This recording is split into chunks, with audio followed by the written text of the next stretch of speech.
we have launched 5 different successful YouTube channels, and I'm going to tell you how we did it. So you might think starting a successful YouTube channel is like finding a diamond in the rough, but I promise you there are still diamonds out there. There are plenty of cracks in the YouTube world. You just have to be strategic about how you find them. Come on, I'll show you. Okay, so there are some steps that you can take to hopefully find a successful niche on YouTube. What we recommend doing is searching 5 different terms within your niche and asking yourself, is there really enough traffic to this topic? So what you want to see is about 100,000 to 1 million views on at least 2 or 3 of these terms that you searched for. Can you get subscribers and views for those terms? If you see those terms with less than 50,000 subscribers, then that is a really good recipe for you to succeed. So YouTube actually says there are nearly 1 billion people that go on YouTube every month. And that's actually about 1/7 of the entire world's population. So if you're asking yourself, is there really a topic out there for me? Then the answer is yes, there is a crack out there for you. So once you find your niche and you're looking at your competition and the other videos that did well, ask yourself, what is it that's missing within these videos and what can I do better to fill that gap out there that people are looking for? It's kind of like when you're trying to cut like salt out of your diet, you have to find healthy alternatives, right? So you don't cut out seasonings or anything as a whole. You need to find things like Mrs. Dash seasonings that's salt-free, or Italian seasoning, or garlic powder, my favorite.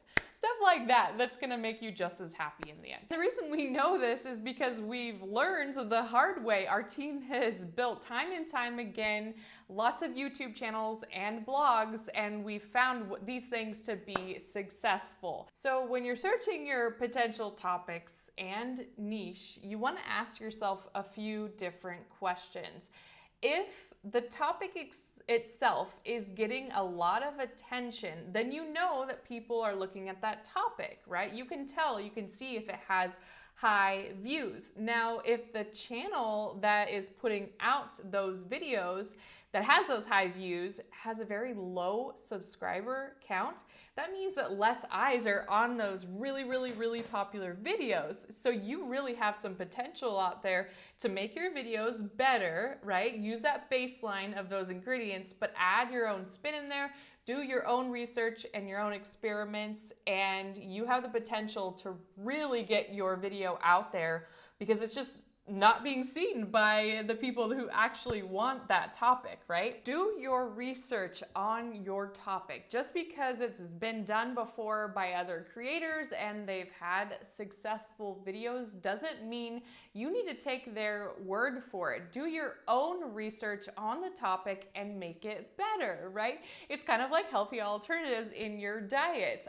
Sometimes I look at a recipe and I'm like, oh, that's a great recipe. I'm not using sugar, flour, and butter, but I'm gonna go, use that as a base, and I'm gonna use my own healthy alternatives like almond flour or oat flour, and I'm gonna make it a better version of that original recipe. Be vulnerable. Show people that you did your research not only on the internet, but through your own research, right?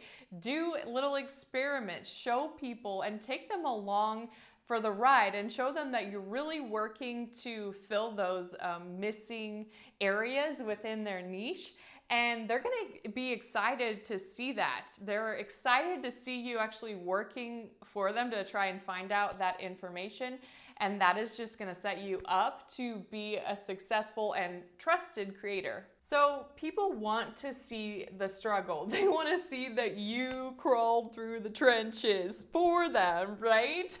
What do you like to watch on YouTube? You like people to conduct their own experience. It really intrigues people, right? So something, for example, that I did is I recorded 52 videos in 24 hours. I don't know that that's ever been done, honestly. If you search that, I don't know if I could find anything else. So that's what you kind of need to do for your viewers. You need to do something that nobody else is really willing to do. I mean, be safe about it. I'm not telling you to be dangerous, but find out firsthand for your viewers, and they're going to appreciate that.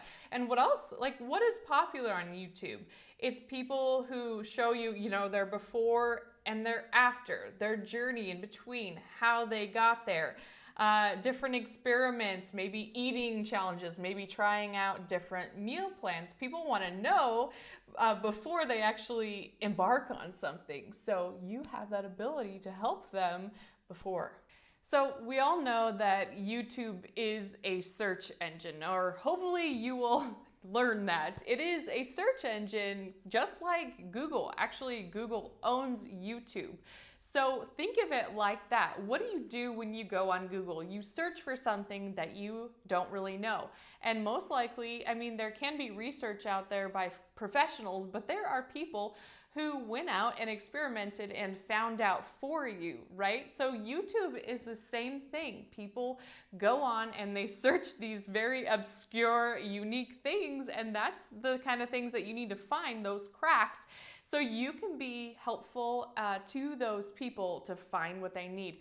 That is going to help you get that audience and get that trust within your audience and stick with you through your journey. All right, last but not least, you have to use keywords. So YouTube actually lays it all out for you in their Creator Studio. And so you can go on there and see exactly what you need to do to set yourself up for success. It's kind of like eating healthy, right? You know what you need to eat in order to be healthy and reach your goals. But just because something is healthy, if you overeat it, that's not gonna help you in your goals, right? You have that baseline of those ingredients, that nutrition, but you have to stick with those and make sure you're within reason, just like your YouTube videos. You have to stay within your reason of using those keywords. And when your research is all done and you've conducted your experiment, not only can you show them, but show them some true research, some true numbers. You could even put it up on the screen, but people like to see that outcome from those experiences. So really think of yourself as a scientist, if you want to call it, or a true researcher. That's what you are as a content creator on YouTube. Well, hello. Let's go for a little ride. How about that?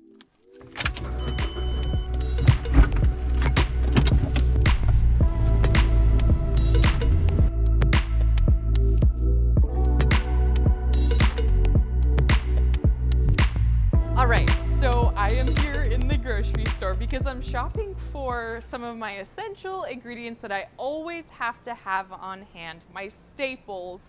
It's just like your YouTube channel. You have to have your certain staples all the time, and then you can build upon that and make them creative, but you have to have your essentials like stevia. The reason why I bring up stevia is actually because it's like in my healthy lifestyle, I actually used it to take over sugar. So when I started my long-term journey of health, right, I decided to get rid of sugar and white flour and butter, but I knew that I still liked baking and sweet stuff. So I had to come up with a healthier alternative like stevia. It's just like YouTube. There are other videos out there already. There are other people out there that are successful making these YouTube channels on your topic, but you have to find alternatives, cracks, so you can make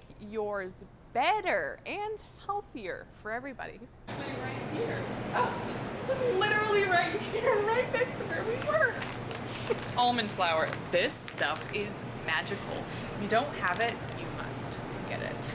Now, I didn't always know what almond flour was, and you might not know either. This isn't about almond flour cooking. Please don't leave the channel. But this is about doing your research, right? So when I started, I had to find those healthy alternatives, but I also had to do some research to find the basis of things that I wanted to cook. So like I said, I like to bake, but I can't use flour anymore. So I did some research, found some recipes on Pinterest or online, and then I found out about almond flour and realized, man, it's good. It's good in your recipes.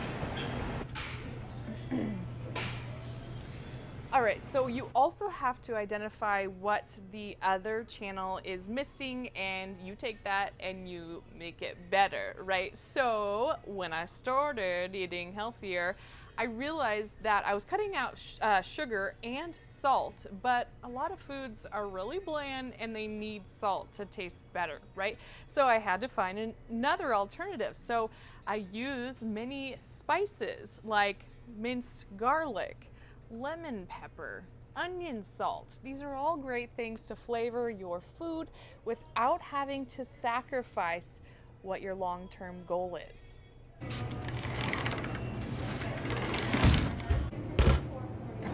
I got this.